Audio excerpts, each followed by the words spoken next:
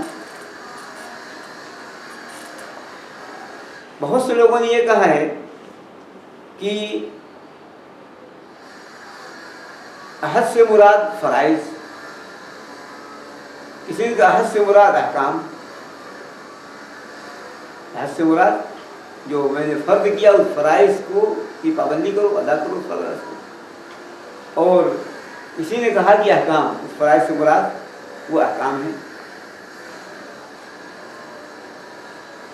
یعنی تم فرائض کو ادا کرو تو میں تم کو اس کا بدلہ دوں گا، میرے عہد کو پورا کرو اس کا بدلہ میں تم کو دوں گا، ثواب دوں گا۔ کچھ لوگوں نے کہا عبادات عہد سے مراد ہے، تم عبادات جو میں کہہ رہا ہوں اس کو بجا لاؤ تو میں تمہیں بلند مقام عطا کروں گا۔ کچھ لوگوں نے کہا کہ عہد سے مراد ہے ظاہری طور پر تم آداب کو بجا لاؤ تو میں تمہارے عہدوں کو پورا کروں گا، یعنی میں تمہارے باطن کو مزین کر دوں گا۔ تو مختلف باتیں علماء کرام نے پیش کی ہیں یہاں پر عہد سے مراد، لیکن پہلی بات دوسری بات زیادہ راجح ہے جو پیش کی گئی، جو فرمایا اللہ تبارک و تعالیٰ نے اوفوا بعہدی اوف بعہدکم وایای فارہبون، اور تم مجھ سے ہی ڈرو۔ رہبت کی تفسیر آئندہ پیش کی جائے گی جب کئی الفاظ آئے ہیں جو ذکر کیا اللہ تبارک و تعالیٰ نے، آگے فتقون ہے تو رہبت اور تقوی وہاں بات بتائی جائے گی۔ یہاں یہ بتا دیا جائے کہ رہبت کے اندر رہبت خوف کی شدت کو کہتے ہیں، ڈر کی شدت کو رہبت کہتے ہیں، ڈر کی شدت کو رہبت کہتے ہیں۔ اور فرحبون کا مطلب یہ ہے وَإِيَّايَ فَارْهَبُونَ، یہ رہبت عبادت ہے، اور عبادت صرف ایک اللہ ہی کے لیے خاص ہونی چاہیے۔ تو رہبت کسی کے اندر نہیں ہو سکتی سوائے ایک اللہ تبارک و تعالیٰ کے لیے ہی ہو رہا ہے خاص۔ رہبت کے اندر یہ معنی پایا جاتا ہے کہ اگر تم نے میرے احسانات کو یاد نہیں کیا، تم نے میرے عہد کو پورا نہیں کیا تو تم میرے عذاب سے ڈرو۔ ابن عباس رضی اللہ تعالیٰ فرماتے ہیں کہ اس میں ترغیب بھی ہے ترہیب بھی ہے، جو بات اس سے پہلے بتائی جا چکی ہے کہ دونوں چیزیں ہوتی ہیں، قرآن کا اسلوب ہے، ایک طرف رغبت دلاتا ہے، دوسری طرف ڈراتا ہے اللہ سبحانہ و تعالیٰ، تو ترغیب ہے، اور دوسری طرف ترہیب بھی ہے کہ اگر تم نے میری نعمتوں کو یاد نہ کیا اور میرے وعدوں کو پورا نہ کیا تو میں تم پر عذاب نازل کروں گا اگر وفاداری نہ کی۔ تو اللہ تبارک و تعالیٰ نے یہ فرمایا، اور یہ ایک آیت جو آپ کے سامنے اختصار سے جو ہے پیش کی گئی، اس ایک آیت سے جو دروس اور فوائد حاصل ہوتے ہیں وہ پیش کر کے بات ختم کی جائے۔ پہلا فائدہ وہ یہ ہے کہ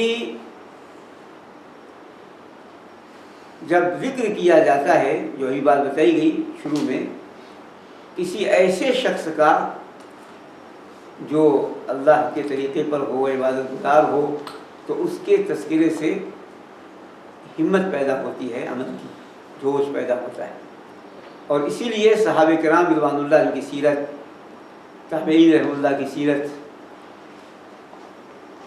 پڑھتے رہنا چاہیے۔ اس کے پڑھنے سے ایمان پیدا ہوتا ہے، عمل کا جذبہ پیدا ہوتا ہے۔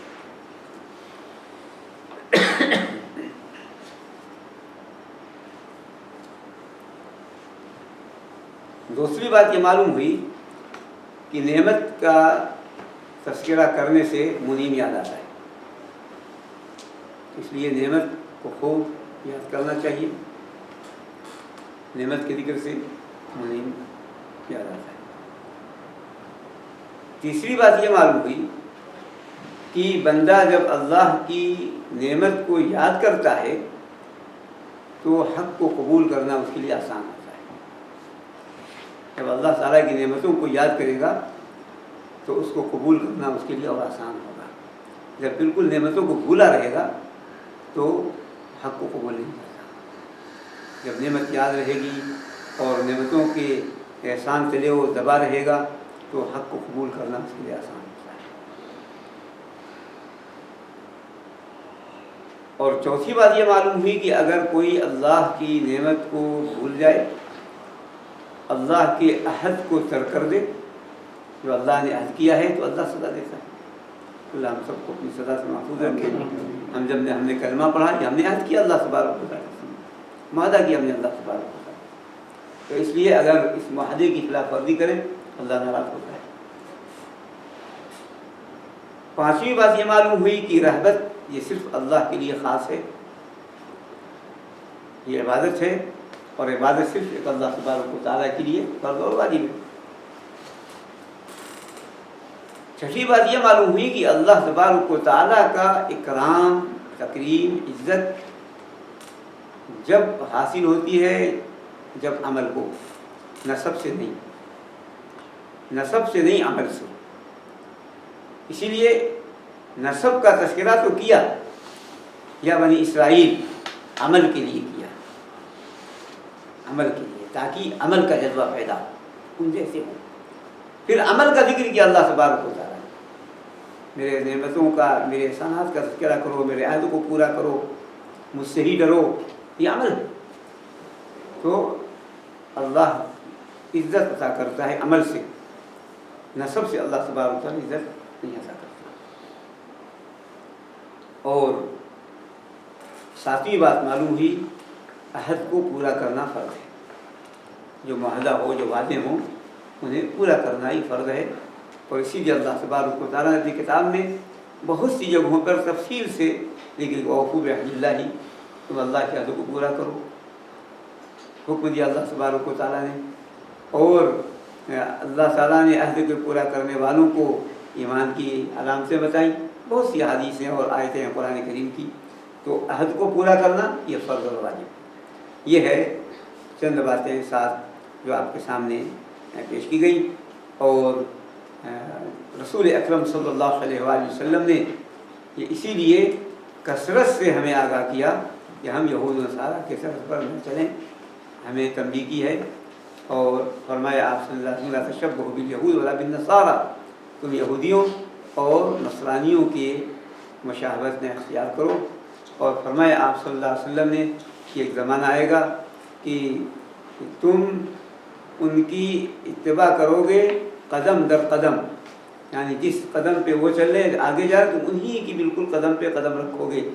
یہاں تک کہ اگر وہ بجو کے بل میں گھس جائیں تو تم بھی گھس جاؤ گے. لوگوں نے پوچھا کون ہے اللہ کے رسول صلی اللہ علیہ وسلم؟ یہود و نصارہ کا ہے. تو کون؟ یعنی یہی.